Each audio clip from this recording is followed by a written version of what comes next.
May mga lalaki na hindi masyadong maingay. Hindi sila yung tipo na laging bida sa kwento, hindi rin yung pinakapogi sa kwarto, at minsan sila pa yung underrated. Pero nakakapagtaka, sila yung napapansin. May presence sila na hindi mo ma-explain. May confidence na hindi pilit, at kahit tahimik lang sila, parang may weight yung presensya nila. Ngayon ang tanong, paano mo malalaman kung ikaw na yung ganong lalaki? Hindi ito tungkol sa ABS, hindi ito tungkol sa pera, at hindi rin ito tungkol sa pagiging show-off. Ito yung mga subtle signs na nagiging naturally attractive ka na bilang lalaki. Kahit hindi mo napapansin, at kung makaka-relate ka sa mga ito, ibig sabihin nasa ibang level ka na kaysa sa karamihan. Simulan natin. Senyales 1. Hindi ka na desperado sa validation ng ibang tao. Isa sa pinakaunang sign ng attractive na lalaki ay simple lang. Hindi ka na humihingi ng approval sa lahat ng bagay. Hindi ibig sabihin nito na wala ka ng pakialam sa tao. Ibig sabihin lang nito, hindi na nila kontrolado yung decisions mo. Kung sasabihin ng iba na weird ka, okay lang. Kung hindi sila sang-ayon sa choice mo, okay lang din. Kasi alam mo na kung sino ka. At dito nag-uumpisa ang attractiveness ng lalaki. Yung hindi siya reactive sa opinion ng mundo. Practical example, halimbawa nasa work ka. May idea ka sa meeting, pero alam mong konti lang ang sasangayon. Dati, tatahimik ka na lang para hindi ka mapahiya. Pero ngayon, sasabihin mo pa rin yung idea mo. Hindi dahil gusto mong magyabang, kundi dahil alam mong may value siya. At kung hindi tanggapin, okay lang. Hindi ka na emotionally dependent sa approval. Deep inside, ang karamihan ng lalaki stuck sa people-pleasing mode, kaya kahit maganda na yung buhay nila externally, internally pagod sila. Bakit? Kasi bawat galaw nila iniisip nila, anong iisipin nila? Pero ang attractive na lalaki, ang tanong niya ay anong tama. Hindi, anong gusto nila? At doon nagkakaroon ng natural respect ang ibang tao sa'yo. Kasi ramdam nila na hindi ka easily influenced. Real-life behavior shift. Kung dati, nag-a-adjust ka ng personality. Depende sa kasama mo. Takot kang ma-judge. Laging sorry kahit hindi mo kasalanan. Ngayon, consistent ka kahit sino ka pa kasama. Calm ka kahit may criticism. Hindi ka mabilis ma-offend. Hindi ka naging cold. Naging grounded ka lang. Stoic angle. Sa stoicism, ang control mo lang ay thoughts mo, actions mo, reaction mo. Hindi mo control. Opinion ng iba, reactions nila, expectations nila, at doon nagiging attractive ang lalaki. Kasi hindi siya emotional hostage ng paligid niya. Senyales 2. Mas kalmado ka na mag-react sa emotional chaos ng ibang tao. Sa part 1, sinimulan natin yung idea na hindi ka na mabilis maapektuhan ng emosyon ng iba. Ngayon, palalalimin natin to. Kasi ang totoong test ng isang lalaki, hindi lang kung paano siya kapag okay ang lahat, kundi kung paano siya kapag may tension, gulo, o emotional pressure. At dito lumalabas kung attractive ka na ba talaga. Bakit mahalaga ito sa attractiveness? Ang karamihan ng relasyon, friendship, at kahit work dynamics, hindi nasisira dahil sa problema mismo. Nasasira siya dahil sa overreaction. Isang maliit na misunderstanding, lumalaki. Isang simpleng tone, nagiging away. Isang stress moment, nagiging emotional explosion. Pero ang attractive na lalaki, iba, hindi siya sumasabay sa chaos. Siya yung nag-a-anchor ng situation. Practical example, relationship scenario. Halimbawa, may kausap ka. Bigla siyang nagsabi ng, wala ka namang pakialam sa akin. Dati ang automatic reaction, defensive ka agad. Hindi ikaw kaya, o kaya tatahimik ka pero galit ka na. Resulta, lumalala yung situation. Ngayon, ibang approach. Humihinga ka muna. Hindi ka agad tumutugon emotionally. Tapos sasabihin mo, anong nangyari? Ano yung reason bakit mo nasabi yan? Iba yung energy. Hindi ka kalaban. Hindi ka kaaway. Ikaw yung stable point. Deep inside. Ang emotional stability ay hindi tungkol sa pagiging cold. Ito ay tungkol sa hindi ka reaction-based na tao. Maraming lalaki akala nila strength ang mabilis magalit. Pero sa totoo lang, weakness yon disguised as control. Kasi ibig sabihin nun, kinokontrol ka ng environment mo. Attraction psychology. Sa subconscious level, ang tao ganito mag-isip. Safe ba ako kasama niya? Maasahan ba siya kapag may problema? O mas lalala pa kapag nagkagulo? Kapag reactive ka, unpredictable ka, emotionally unsafe ka, Kapag calm ka, stable ka, grounded ka, attractive ka naturally. Stoic lens. Hindi mo kontrol ang galit ng ibang tao, tono nila, frustration nila. Pero kontrol mo, paano ka sasagot, gaano ka katagal mag-react, at kung papasok ka ba sa emotional trap. At dito lumalabas ang real masculinity, hindi yung palaban, kundi yung controlled. Real life example, work setting. May boss na nag-comment, bakit hindi pa tapos ito? Old version mo, ma-stress. Mag-explain ng sabog, ma-pressure emotionally. New version mo, acknowledge. Noted po, I'll prioritize this and update you by end of day. Then execute calmly. Walang drama, walang ego war. Result nito sa perception ng ibang tao. Kapag consistent kang calm, hinahanap ka ng tao for clarity, hindi ka ginagawang drama source. Nagiging safe person ka. At yung safe person status, isa sa pinaka-attractive traits ng lalaki. Hindi dahil sweet ka, kundi dahil stable ka. Important realization, ang toxic na lalaki. Mabilis mag-init, mabilis ma-offend, laging defensive. Ang weak na lalaki, laging agree para iwas gulo. Ang attractive na lalaki, may sariling stand, pero hindi chaotic, hindi reactive, balanced, controlled, present. Senyales 3. Hindi ka na emotionally dependent sa attention ng ibang tao.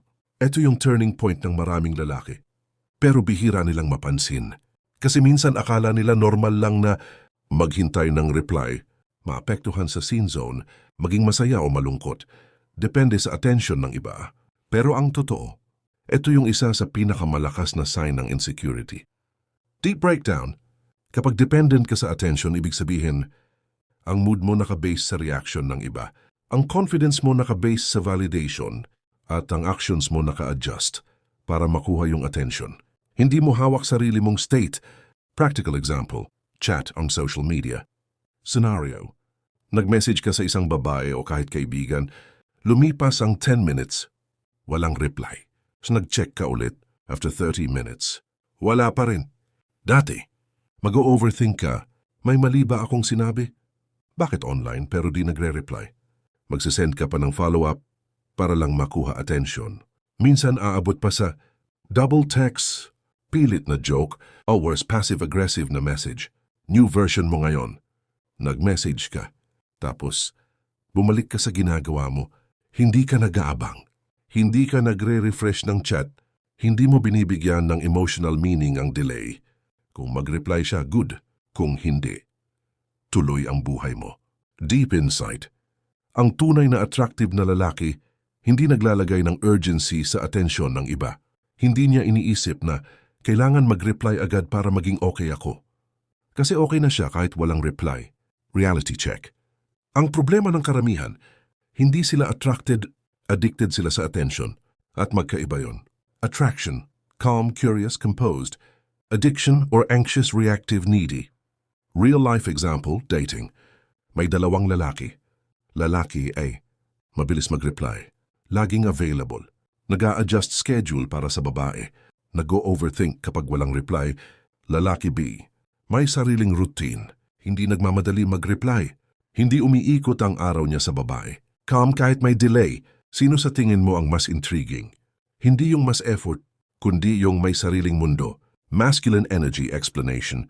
Ang masculine energy ay naturally focused, directional. Hindi distracted sa external validation, kaya kapag lalaki ka na may sariling mission, hindi ka gutom sa attention, hindi ka madaling ma-distract. Behavior shift checklist. Kung napapansin mo sa sarili mo, hindi ka na nag-aabang ng reply, hindi ka na mabilis ma-attach sa attention, hindi ka na naghahanap ng validation sa chat, malaking sign yan na nag-level up ka. Important reminder, hindi ibig sabihin nito na wala kang pakialam.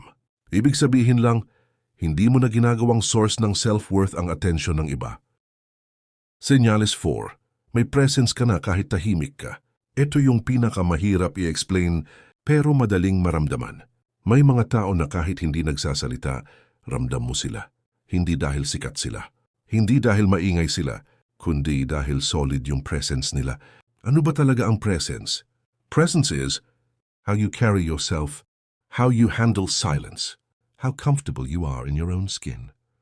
Hindi ito skill na iniarte. Ito ay result ng inner stability. Practical example, group setting. Nasa group ka, may mga nag-uusap, may jokes, may kanya-kanyang kwento. Dati, nag-i-insert ka agad. Gusto mong mapansin, nag-o-overtalk ka para may presence. Ngayon, tahimik ka minsan, nakikinig ka lang. Pero kapag nagsalita ka, direkta, malinaw, walang filler, walang kaba, at mapapansin mo, biglang nakikinig sila. Deep insight. Ang tao hindi lang nakikinig sa words, nakikinig sila sa tone, pacing, confidence, body language. At kapag aligned lahat yon, nagkakaroon ka ng authority kahit wala kang title. Silence has power. Karamihan natatakot sa silence kasi feeling nila kapag tahimik, awkward.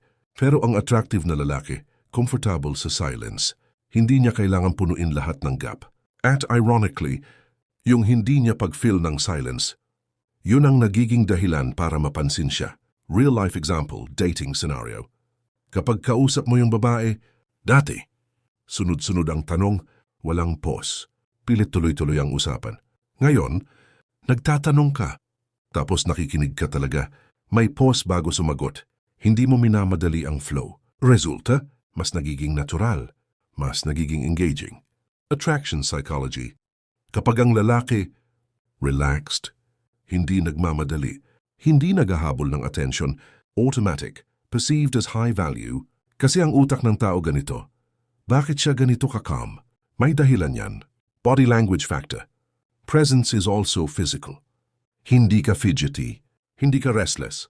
Steady ang galaw mo, direct ang eye contact mo, hindi exaggerated, controlled lang. Key realization, hindi mo kailangang maging loud para maging powerful. Minsan, mas malakas yung tahimik. Senyales 5. May self-discipline ka kahit walang nakatingin. Ito na yung pinaka-core. Ito yung hindi nakikita sa labas. Pero ito yung bumubuo sa lahat. Ano ang ibig sabihin nito? Self-discipline is ginagawa mo yung dapat gawin. Kahit ayaw mo, kahit walang reward agad, kahit walang nakakakita. Practical example, daily life. Gabi na, pagod ka na. May dalawang option. Option A, mag-scroll, magpuyat, sabihin bukas na lang. Option B, ayusin mo pa rin routine mo. Tapusin mo yung kailangan, magpahinga ng maayos. Dati madalas option A. Ngayon, mas madalas option B. Deep insight. Ang discipline ay hindi tungkol sa motivation. Kasi ang motivation, pabago-bago, emotional, unreliable. Ang discipline, consistent, system-based. Long-term, real-life example, career growth. May dalawang lalaki. Lalaki A, sipag kapag inspired, tamad kapag walang gana. Inconsistent. Lalaki B, may system, kahit walang gana, ginagawa pa rin.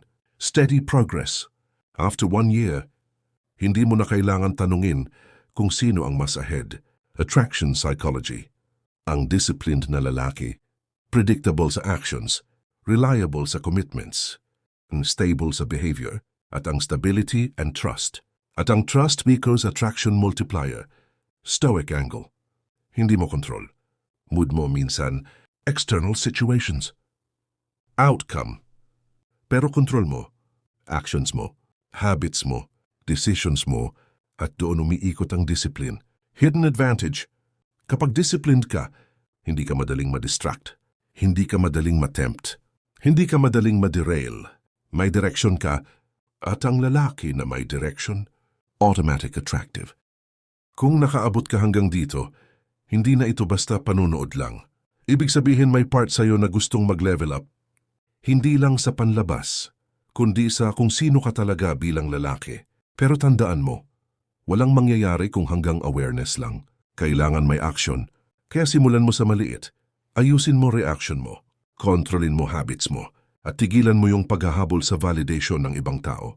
At kung gusto mo pa ng ganitong klase ng content, yung hindi puro motivation, kundi may real talk at practical na pwede mong i-apply sa buhay mo. Make sure na i-like mo itong video at mag-subscribe ka sa channel na to. Kasi dito, hindi lang tayo basta nanonood, nag-i-improve tayo. At kung may part dito na tumama sa'yo, i-comment mo. Gusto kong malaman kung alin sa 5 senyales yung pinaka nakarelate ka. See you sa next video.